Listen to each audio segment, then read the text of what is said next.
mahasiswi tewas di kamar indekos. Mahasiswi nekat mengakhiri hidupnya dengan melompat dari lantai 4 Mall Paragon, Semarang. Penyebab kematian mahasiswi FISIP Universitas Indonesia yang tewas setelah terjatuh dari lantai 18 apartemen. Saudara, seorang mahasiswi salah satu perguruan tinggi swasta di Kota Makassar, Sulawesi Selatan ditemukan tewas.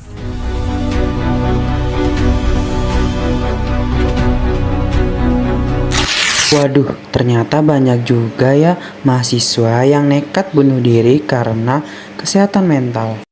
Mari simak penjelasan video ini.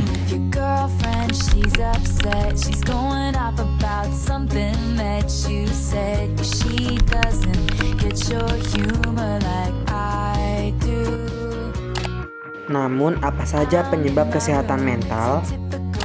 Yang pertama, sulit berkonsentrasi atau mudah terganggu. Yang kedua, gangguan pada tidur atau susah tidur. Yang ketiga, adanya pikiran untuk bunuh diri.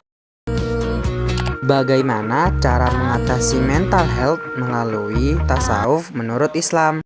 Tasawuf sendiri memiliki makna adalah jalan atau cara untuk mendekatkan diri kepada Allah dengan cara mempraktekkan konsep-konsep yang ada dalam tasawuf. Konsep-konsep tersebut mengarahkan manusia atau sufi untuk berada sedekat mungkin dengan Allah. Tasawuf dapat membantu meraih mental health yang baik melalui ajarannya seperti introspeksi diri, zikir, zuhud, sabar, dan juga tawakal. Tasawuf juga mengajarkan manusia untuk memelihara diri dari menelantarkan kebutuhan spiritualitasnya. Dengan memperkuat hubungan spiritual, seseorang akan menemukan kedamaian dalam dirinya.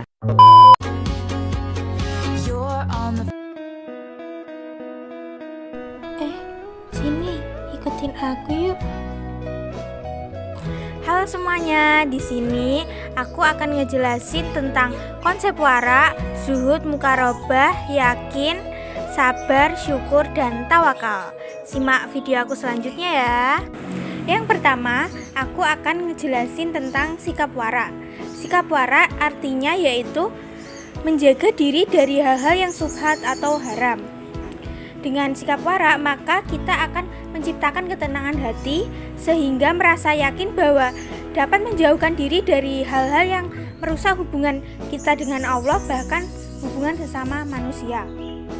Dengan sikap wara, maka kita dapat merasakan ketentraman jiwa serta kebahagiaan. Nah, yang kedua yaitu zuhud. Zuhud artinya tidak terikat pada duniawi. Zuhud lebih fokus kepada kehidupan akhirat serta keridhaan Allah Subhanahu wa taala.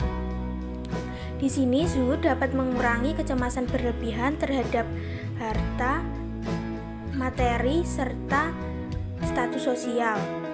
Selain itu juga zuhud juga dapat mengurangi tekanan mental terhadap kompetisi materialisme. Selanjutnya yaitu muraqabah. Muraqabah artinya kesadaran akan pengawasan Allah Subhanahu wa taala. Dengan itu kita harus sadar bahwa Allah selalu mengawasi perbuatan, niat kita serta pikiran kita. Kesadaran juga mendorong kita mengendalikan diri, mengurangi stres akibat perilaku impulsif, serta menjaga stabilitas emosional.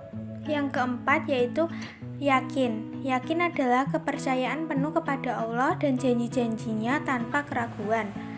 Keyakinan yang kokoh dapat memberikan ketenangan hidup untuk menghadapi ketidakpastian hidup, sehingga mengurangi rasa takut dan cemas terhadap masa depan. Yang kelima yaitu sabar. Sabar artinya ketabahan dalam menghadapi ujian. Sabar berarti kemampuan untuk menahan diri baik dalam menghadapi musibah, ketaatan maupun godaan untuk berbuat dosa. Sabar dapat membantu seseorang untuk tetap tenang dalam menghadapi stres atau trauma. Yang keenam yaitu syukur. Syukur adalah rasa terima kasih kepada Allah. Sikap syukur membantu mengalihkan fokus dari kekurangan atau masalah ke berbagai hal positif dalam hidup. Yang terakhir yaitu tawakal. Tawakal berarti berserah diri kepada Allah setelah melakukan usaha. Dengan tawakal, seseorang lebih mudah menerima keadaan yang berkontribusi pada kestabilan emosi dan ketenangan batin. Bismillahirrahmanirrahim. Di sini saya akan menjelaskan tentang penyakit hati dan pendekatannya dengan tasawuf. Nah, apa itu penyakit hati? Penyakit hati adalah penyakit yang tidak nampak di fisik seperti demam, batuk, ataupun diabetes. Nah, penyakit hati ini efeknya akan mengganggu kesehatan mental dan jiwa. Nah, adapun penyakit hati ada beberapa yang saya tahu, yakni yang pertama hasad atau iri dan dengki. Iri dan dengki itu seperti yang kita tahu adalah senang melihat orang yang susah dan susah melihat orang yang senang. Dan yang kedua adalah riya. Riya atau pamer beribadah itu adalah ketika seseorang beribadah tetapi diniatkan untuk untuk orang lain, bukan untuk Allah. Padahal ibadah seharusnya adalah lillahi ta'ala. Yang ketiga adalah takabur atau sombong. Sombong adalah di saat orang meninggikan dirinya dan merendahkan orang lain. Disitulah yang dinamakan sombong. Nah, sombong ini sangat dibenci oleh Rasulullah karena ini merupakan sifat yang mendekati kepada kesyirikan. Seperti Fir'aun. Fir'aun itu sombongnya sangat tinggi sekali. Yang keempat adalah sum'ah. Mencari popularitas dengan melakukan kebaikan. Jadi dia melakukan kebaikan hanya semata-mata agar dijuluki orang yang soleh. Padahal melakukan kebaikan itu harus ikhlas dalam hati. Tidak boleh melakukan kebaikan hanya demi popularitas atau demi julukan soleh. Begitu. Nah, adapun pendekatan tasawuf yang dapat dilakukan agar mencegah penyakit hati tersebut adalah tasawuf sendiri adalah pendekatan diri kepada Allah Ta'ala agar kita semakin dekat dengan Allah dan tidak kembali sesat dari jalannya. Adapun pendekatannya seperti yang pertama adalah muraqabah. Muraqabah adalah kita merasa diawasi oleh Allah Ta'ala. Bagaimana tidak, seorang hamba sangat yakin bahwa Allah Maha mendengar dengan doa-doa kita, tetapi lupa dengan Allah yang Maha melihat atas maksiat kita. Yang kedua ada muhasabah. Muhasabah adalah introspeksi diri. Jadi kita mengintrospeksi diri, apa yang salah dari perilaku kita, sikap kita, yang menimbulkan penyakit hati itu muncul dalam hati kita. Yang ketiga adalah qanaah. Qanaah adalah merasa cukup atas pemberian Allah Ta'ala atau nikmat yang Allah berikan. Jadi kita tidak menghamburkan nikmat yang telah Allah berikan yang akan menimbulkan kemubadiran, yang mana mubadir adalah temannya syaitan. Yang keempat adalah tazkiyatun nafs, yakni menyucikan diri kita dengan berzikir dan beribadah dan selalu berbuat kebaikan kepada Allah Ta'ala agar kita semakin dekat dengannya dan selalu mengingat Allah dengan berzikir dan beribadah. Mungkin cukup sekian ya. Dan kesimpulannya adalah penyakit hati adalah penghalang utama kita dalam bersosial atau bermasyarakat. Jadi kurangilah penyakit hati yang saya sebutkan tadi dan perbanyaklah pendekatan tasawuf agar kita semakin dekat kepada Allah Ta'ala. Niscaya kelak kita akan dikumpulkan di surganya kelak. Terima kasih. Mengeksplorasi contoh perilaku yang menunjukkan sikap warok, zuhud, muraqabah, yakin, sabar, syukur, dan tawakal.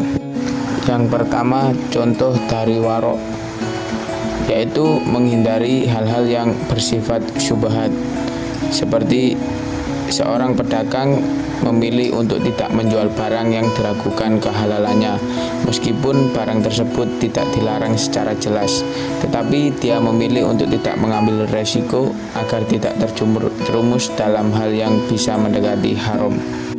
Yang kedua, yaitu contoh zuhud. Contoh zuhud sendiri itu seperti tidak mencintai kekayaan secara berlebihan.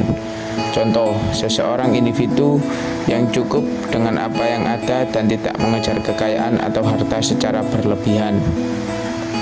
Yang ketiga, contoh dari muraqabah, yaitu selalu merasa diawasi oleh Allah. Contohnya seorang muslim yang berusaha selalu menjaga niat dan amalnya agar ikhlas, karena dia merasa bahwa Allah selalu mengawasi setiap perbuatannya. Dan yang keempat, contoh dari yakin, seperti yakin akan keberadaan dan kekuasaan Allah. Seperti halnya seorang muslim yang yakin sepenuhnya bahwa Allah itu maha kuasa, maha mengetahui, dan maha adil. Yang kelima, contoh dari sabar, seperti sabar dalam menghadapi musibah.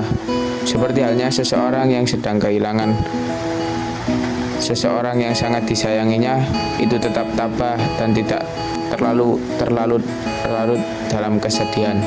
Dan yang keenam, contoh syukur, yaitu seperti syukur atas kesehatan, syukur atas rezeki yang didapatnya, syukur atas keluarga yang sangat menyayanginya, syukur atas pekerjaan yang ia dapatkan.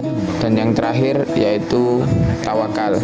Contoh dari tawakal yaitu seperti setelah berusaha dalam pendidikan, seperti halnya seorang mahasiswa yang sudah belajar dengan tekun dan berusaha semaksimal mungkin untuk mempersiapkan ujian, namun setelah ujian selesai dia menyerahkan hasilnya hanya kepada Allah. Tasawuf dalam kehidupan modern dapat membantu manusia menjadi lebih bijaksana, bertakwa, dan berakhlak mulia. Tasawuf juga dapat membantu manusia dalam mengatasi masalah sosial dan moral, serta menemukan keseimbangan antara kehidupan duniawi maupun kehidupan ukhrawi.